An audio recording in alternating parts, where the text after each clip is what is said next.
Welcome back to my channel tuition hub. So हम लोग कर रहे हैं a letter to God part 2। अभी तक हमने देखा कि हेल स्टोन्स के कारण लेंचो की जो फसल थी वो बर्बाद हो जाती है एंड वो ये सोचता है कि अब इस साल हमें भूखे ही रहना पड़ेगा। अब आगे देखते हैं। कह रहा है कि but in the hearts of all who lived in that solitary house in that middle of the valley there was a single hope, help from God. Means कि अब उस अकेले घर में, जहाँ उस पूरे वैली में जो घर था, उन सब के दिलों में भले ही आशा ख़त्म हो चुकी थी, लेकिन एक आशा की किरण अभी भी जल रही थी, और वो थी कि उन्हें भगवान से हेल्प मिल सकती है, because they had a great faith in God. Don't be so upset even though this seems like a total loss, remember no one dies of hunger.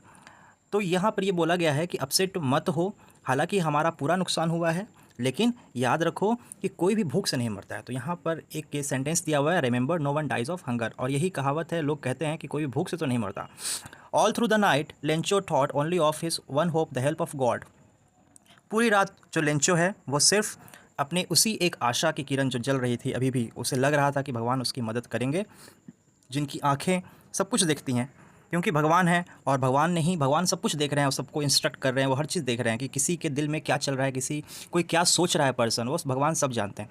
तो लेंचो बस उन्हीं के बारे में पूरी रात सोचता रहा। Next, Lencho was an ox of a man working like an animal in the fields but still he knew how to write. यहाँ पे Lencho was an ox of a man कहने का मतलब यह है कि लेंचो बहुत ही मेहनती आदमी था, बहुत ही हार्ड वर्किंग पर्सन था, जानवरों की तरह वो खेत में काम करता था, बट स्टिल उसको लिखना भी आता था। नेक्स्ट संडे को बिल्कुल सुबह ही उसने एक लेटर लिखना शुरू किया। He began to write a letter, और जिसे वो खुद ही ले जाता टाउन में और उसको मेल बॉक्स में डाल देता। तो उसने एक लेटर लिखना शुरू किया, और वो लेटर किसके पास था? राइट, वो लेटर गॉड को लिखा उसने, गॉड को लिखना शुरू किया उसने। क्या लिखते हैं Lencho? God, he wrote, if you don't help me my family and I will go hungry this year. I need 100 pesos in order to sow my field again and to live until the crop comes because the hailstorm ...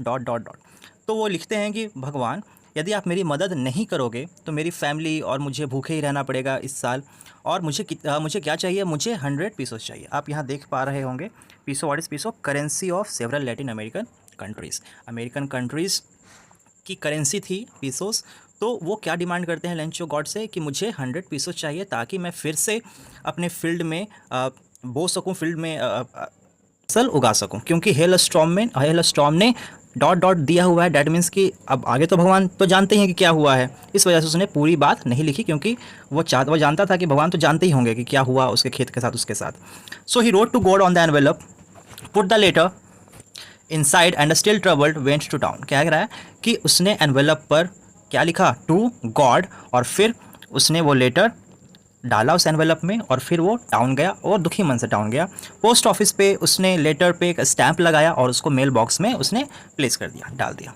now next paragraph is saying कि one of the employees who was a postman and also helped at the post office went to his boss laughing heartily and showed him the letter to God.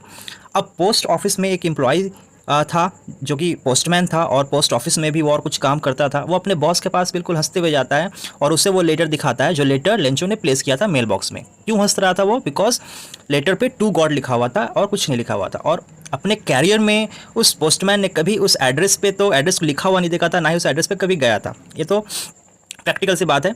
Next कह रहा है the post master a fat amiable fellow. Post master कैसा था? उनका characteristics यहाँ पे दिया हुआ है, क्वालिटीज़ दी हुई हैं कि जो पोस्ट मास्टर थे वो थोड़े से मोटे थे, एंड फ्रेंडली किस्म के वो पर्सन थे। वो भी हंस पड़ते हैं, but almost immediately he turned serious and typing the later on his desk commented, What faith! I wish I had the faith of the man who wrote this letter, starting up a correspondence with God. तो वो भी हंस पड़ते हैं, but वो तुरंत फिर क्या हो जाते हैं? सीरियस हो जाते हैं, और फिर लेटर को डेस्क पर रखते हुए, टैप करना मतलब एक आवाज़, जो हम लोग लेटर को थोड़ा जोर से पटकते हैं तो टैपिंग की आवाज़ आती है, तो रखते हैं डेस्क पर लेटर को, और वो कहते हैं कि कितनी श्रद्धा है, फेथ में श्रद्धा, कितनी श्रद्धा है, कितना विश्वास है। काश, मैं विश करता हूँ कि काश मेरे अंदर भी, इस आदमी की तरह मेरे अंदर भी इतनी श्रद्धा, इतना विश्वास होता। ठीक है। So in order not to shake the writer's faith in God, the postmaster came up with an idea, answer the letter. तो अब वो चाहते थे कि जो लेंचो का जो फेथ है भगवान में वो ख़त्म ना हो, इस वजह से पोस्ट मास्टर को एक आइडिया आता है। वो क्या चाहते हैं कि वो उस लेटर का आंसर करें, उस लेटर का जवाब भेजें। बट जब वो लेटर को खोलते हैं तो उससे साफ पता चलता है कि आंसर सिर्फ आंसर देने से काम नहीं चलेगा, बल्कि, और इंक और पेपर से काम नहीं चलेगा, बल्कि उन्हें पैसे देने पड़ेंगे। सो वो क्या करते हैं, उन्होंने तो मन बना लिया था कि इस आदमी का फेथ ख़त्म नहीं होना चाहिए गॉड में, राइट। तो वो क्या करते हैं, वो अपने एम्प्लॉइज़ से पैसे मांगते हैं और वो खुद भी अपना सैलरी का कुछ हिस्सा उसमें कॉन्ट्री करते हैं और एक चैरिटी की तरह सारे पर्सन जो सारे एम्प्लॉइज़ थे पोस्ट ऑफिस के वो डोनेट करते हैं।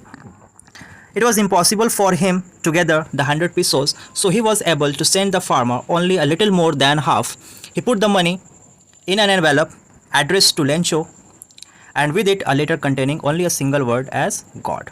Now अब क्या कह रहा है कि हालांकि उतने 100 pesos कलेक्ट करना उनके लिए बहुत टफ वर्क था, तो उतना तो वो कलेक्ट नहीं कर पाए, तो बस हाफ से ज़्यादा यानी आधा यानी 50 pesos, more than 50 pesos but less than 100 pesos ही वो कलेक्ट कर पाए। और उन्होंने एक एनवेलप में उस पैसे को रखा, उस पर लेंचो का एड्रेस रखा और उस पर एक साइन कर दिया, the sign was of God, कि हाँ भगवान ने आपको ये लेटर भेजा है। तो लेंचो को ऐसा लगे कि हाँ भगवान की तरफ से ये लेटर आया है। That was the part 2 of this video. Stay tuned for part 3. Till then, thanks and please also like and subscribe. Thank you so much.